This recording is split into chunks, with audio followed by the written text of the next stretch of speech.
ನಿಮ್ಮ ಮಕ್ಕಳನ್ನ ಸರಿಯಾಗಿ ಇಟ್ಕೊಂಡ್ರೆ ಬಚಾವು. ನಾನು ಹೇಳಿರೋ ಮಾತಲ್ಲ ಇದು, ಸ್ವತಃ ಈ ದೇಶದ ಪ್ರಧಾನಮಂತ್ರಿ ಹಿಂದೆ ಹೇಳಿದ್ರು. ಹೆಣ್ಮಕ್ಳು ಮನೆಗೆ ಲೇಟಾಗಿ ಬಂದ್ರೆ ಯಾಕೆ ಲೇಟಾಗಿ ಬಂದ್ರಿ ಅಂತ ಕೇಳ್ತಿರಲ್ಲ, ಗಂಡ್ಮಕ್ಳು ಲೇಟಾಗಿ ಬಂದಾಗ್ಲೂ ಇದೇ ಪ್ರಶ್ನೆ ಕೇಳಿ ಅಂತ ನಾನು ಈ ಪ್ರಶ್ನೆನ ಅವ್ರಿಗೆ ಕೇಳಬೇಕು ಅಂತಿದ್ದೀನಿ.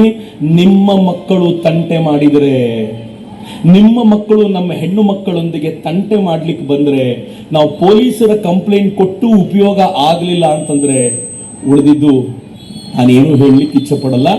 ಏನಾಗಬೇಕು ಅನ್ನೋದನ್ನ ಅದನ್ನ ಸಮಾಜ ಡಿಸೈಡ್ ಮಾಡುತ್ತೆ.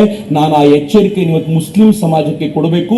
ಎಲ್ಲ ತಂದೆ ತಾಯಿರು ಎಚ್ಚರಿಕೆಯಿಂದ ನಿಮ್ಮ ಗಂಡು ಮಕ್ಕಳನ್ನ ಹದ್ದು ಬಸ್ತಿನಲ್ಲಿ ಇಟ್ಟುಕೊಂಡ್ರೆ ಸರಿ, ಉಳಿದಿದ್ದನ್ನ ನಾವು ಸಮಾಜದಲ್ಲಿ ಏನ್ ನಡೆಯುತ್ತೆ ಅನ್ನೋದು ನೀವು ಮುಂದಿನ ದಿನಗಳಲ್ಲಿ ನೋಡ್ತೀರಾ ಅಷ್ಟೇ. ಸಮಾಜದ ಪ್ರಮುಖರಿಗೆ ನನಗೆ ಕೋರಿಕೆ ಇದೆ. ಇಲ್ಲಿ ತುಂಬಾ ಜನ ಬೇರೆ ಬೇರೆ ಸಮಾಜದವರು ಇದ್ದೀರಿ. ಯಾವುದೋ ಒಂದು ಸಮಾಜದಿಂದ ಹೋಗಿರೋದಲ್ಲ ಮಿತ್ರರೇ. ಈ ಇಡೀ ಹೋರಾಟದಲ್ಲಿ ಎಂತೆಂತ ಸಮಾಜದವರು ಹೋಗಿದ್ದಾರೆ ಅಂತಂದ್ರೆ, ಪಂಚಮಸಾಲಿಯವರು ಮ್ಯಾಕ್ಸಿಮಮ್ ಹೋಗಿದ್ದಾರೆ. ಬ್ರಾಹ್ಮಣರನ್ನ ಕಳ್ಕೊಂಡಿದ್ದೀವಿ, ಕುರುಬರನ್ನ ಕಳ್ಕೊಂಡಿದ್ದೀವಿ, ಮರಾಠರನ್ನ ಕಳ್ಕೊಂಡಿದ್ದೀವಿ, ಸಾವಜಿ ಹೆಣ್ಣು ಮಕ್ಕಳನ್ನ ಕಳ್ಕೊಂಡಿದ್ದೀವಿ. ಒಂದೆರಡು ಸಮಾಜ ಅಲ್ಲ, ಇವರು ಎಲ್ಲ ಸಮಾಜದ ಹೆಣ್ಣು ಮಕ್ಕಳನ್ನ ಅಪಹರಿಸಿಕೊಂಡು ಹೋಗ್ತಾರೆ. ಅವರನ್ನ ತಮ್ಮ ಮನೆಯ ಕೆಲಸದವರಂತೆ ಕಾಪಾಡ್ತಾರೆ, ಕೆಲಸದವರಂತೆ ಇಟ್ಕೊಳ್ತಾರೆ. ಮೂರು ನಾಲ್ಕು ಮದುವೆ ಆಗಿರುವಂತ ಒಬ್ಬ ಮುಸ್ಲಿಂ ಇಲ್ಲಿಂದ ಹಿಂದೂ ಹೆಣ್ಣು ಮಗಳನ್ನ ಕರ್ಕೊಂಡು ಹೋದ್ರೆ, ಈ ಹೆಣ್ಣು ಮಗಳು ಆ 4 ಹೆಣ್ಣು ಮಕ್ಕಳನ್ನ ನೋಡಿಕೊಳ್ಳುವಂತ ಸ್ಥಿತಿಗೆ ಹೋಗ್ತಾಳೆ.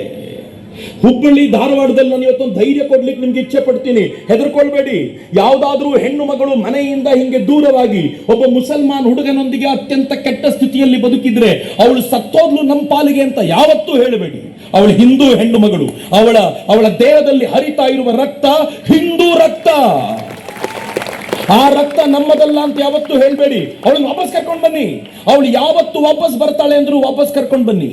ವಾಪಸ್ ಕರ್ಕೊಂಡು ಬರ್ಲಿಕ್ಕೆ ನಿಮ್ಗೆ ಕಷ್ಟ ಅನ್ನಿಸ್ತು ಅಂತಂದ್ರೆ, ಹುಬ್ಬಳ್ಳಿ ಧಾರವಾಡದಲ್ಲಿ ಸಂಘಟನೆಗಳು ಭರ್ಜರಿಯಾಗಿ ಕೆಲಸ ಮಾಡ್ತಾ ಇವೆ. ನಾನು ನಿಮ್ ಧೈರ್ಯ ಹೇಳಬಲ್ಲೆ. ಅಂತ ಹೆಣ್ಣು ಮಕ್ಕಳನ್ನ ಕರ್ಕೊಂಡು ಬಂದು ಅವ್ರನ್ನ ವಾಪಸ್ ಟ್ರೈನ್ ಮಾಡಿ, ಅವರಿಗೆ ವಾಪಸ್ ಟ್ರೈನಿಂಗ್ ಅನ್ನ ಕೊಟ್ಟು ಹಿಂದೂ ಧರ್ಮೀಯರಾಗಿ ಮಾಡುವಂತ ಪ್ರಯತ್ನ ನಡೀತಾ ಇದೆಯಲ್ಲ, ಹುಬ್ಬಳ್ಳಿ ಧಾರವಾಡದಲ್ಲಿ ಜೋರಾಗಿ ನಡೀತಾ ಇದೆ. ನಾನು ಹೇಳಿದ್ನಲ್ಲ, ಪೊಲೀಸರು ಮಾಡಲಿಲ್ಲ ಅಂತಂದ್ರೆ ಇದನ್ನ ನಾವೇ ಈ ಕೆಲಸವನ್ನ ಮಾಡ್ತೀವಿ ಅಂತ ಇವತ್ತು ಧೈರ್ಯವಾಗಿ ಹೇಳ್ಬೋದು. ಹಿಂಗಾಗಿ ಯಾರೂ ತಲೆ ಕೆಡಿಸ್ಕೊಳ್ಳುವಂತ ಅಗತ್ಯ ಇಲ್ಲ. ಸಂಘಟನೆಯ ಕಾರ್ಯಕರ್ತರನ್ನ ಮಾತನಾಡಿಸಿ ನಾವಿದ್ದೀವಿ ಅಂತ. ಇನ್ನು